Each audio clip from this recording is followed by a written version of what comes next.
Our time is drawing nigh. I think I will go with the final question that I have because I feel the answers, even for politicians, could be fairly brief. But again, you're entitled to your 75 seconds. A program that was started by our immediate past commissioners is the Community Scholarship Program, affording an opportunity for our young people who have need to attend Garrett College. Would that be a program that you would work to see is continued, or do you feel that during this economic times that too would be something that would really have to be considered for cutting? Mr. Welch, if you would respond first, please. Can I have a little time to get ready? Yeah. No, we're good, thank you. No, I would absolutely continue the program, and I wasn't ready for this one. I'm making this up as I go along. What I would do is put conditions on it. I've always believed that, like most of my conservative friends, that unconditional charity is a blight. I think that what we need is conditions, like maintaining GPA, maintain attendance standards, things like that. The Montgomery GI Bill was the single most profitable investment in human history.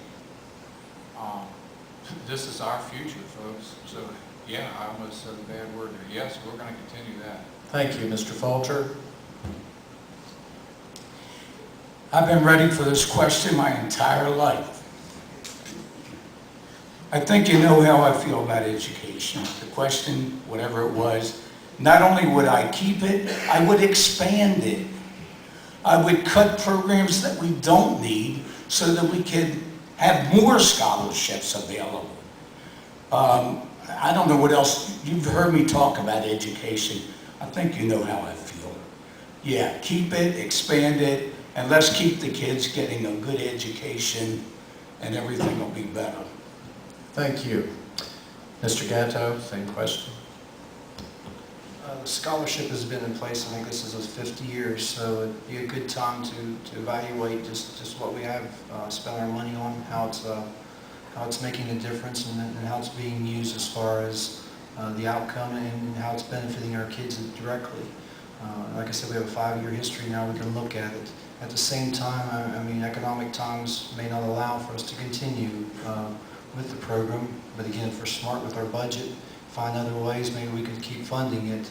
But at the same time, we're also talking about some of our public schools, you know, the K through 12, you know, they deserve the funding, the most funding we can get.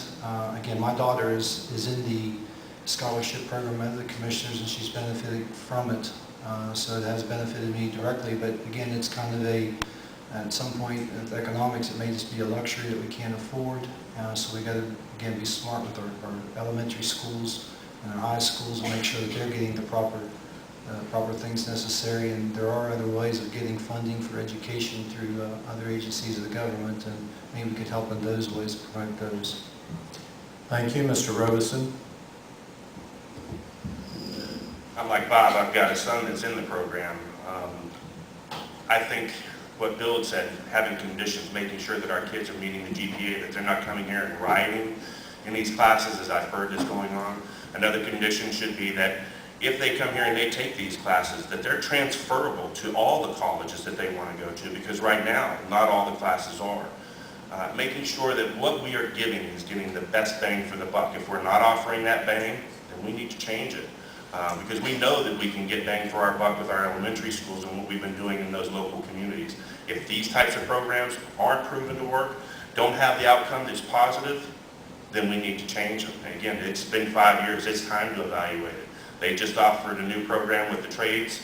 Again, that to me, I think is probably better, only because it puts kids immediately to work. They're not going to McDonald's and flipping burgers. Not that that's a bad job, because it gives them a learning experience that they need. But if we can give them trades, construction, which are the HVAC, contractors, and carpenters and plumbers, those are things that they can make money now and then work towards the things that we work towards. Thank you, Mr. Crawford. I think education is a very important building block in economic development, and I would definitely work to try to maintain and keep this program in place. After all, it was the tax money from the wind turbines which was supposed to fund all of the scholarship program. I do think we need conditions on it if they don't already exist. We don't want to instill into our children and students a sense of entitlement. They do need basic standards, GPA, attendance, and so forth. So I think it does provide a good stepping stone. I talked to other people throughout the state, friends and family, and they say it's just an absolute gift, and they wish that they had it in their county. So I would definitely try to keep it.